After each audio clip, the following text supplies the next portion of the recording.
Back now with our NBC News investigation. The EPA is deciding whether to designate at least 3 former battery recycling plants, once run by Exide Technologies, as Superfund sites to help clean up toxic lead released into communities. Cynthia McFadden takes us to one of those communities where many say the impact has been devastating.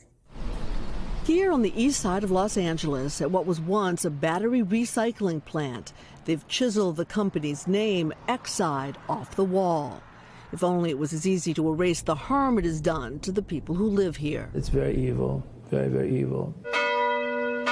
For most of the 40 years Monsignor John Moretta has served the neighborhood next to the plant, he has battled to close it, as the facility knowingly released cancer-causing arsenic and lead, in some places 650 times what the state says is safe. Well, more than 100,000 people have been affected. I couldn't sit up here and just pray and just think that somehow people are going to be saved. He and other community leaders were finally successful in getting the plant shuttered in 2015 after Exide admitted to felony violations, including the illegal storage and disposal of hazardous waste, in a settlement with the Department of Justice. But now, 9 years after the plant closed, life-threatening problems remain. Honestly, you can feel that you're sucking in dirt, grime. You can feel it on your skin. The state's $500 million cleanup has failed, and a new study exclusively obtained by NBC News shows that the contaminated area is more than twice the size originally thought. When we found out that our property was contaminated, we were heartbroken. Like most people here, Guadalupe Valdivinos lives surrounded by her extended family. Nobody cares how hurt we are, how sick we are. My 2-year-old is in behavioral therapy. Is it a coincidence? Nobody will tell me.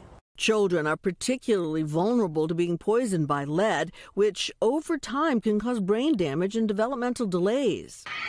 Community members say despite repeated requests, the state has not provided any long-term health testing.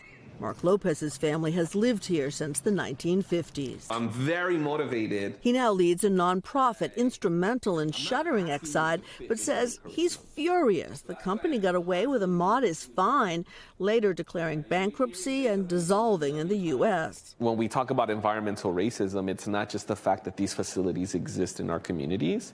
It's also when disaster happens, how do the authorities respond? And they respond in ways that tell us that our lives don't matter. In fact, Dr. Jill Johnston was the lead author of a recent study that concluded the state's cleanup is not working. 4 out of 5 homes that were cleaned by the state are still contaminated. The team also concluded that 98% of homes as far as 4.5 miles from the former plant tested at lead levels above state standards. State officials at the Department of Toxic Substances Control, DTSC, responsible for the cleanup, have declined repeated requests for an interview. How good a job have they done in your estimation? Failed completely. Year after year after year, DTSC has failed.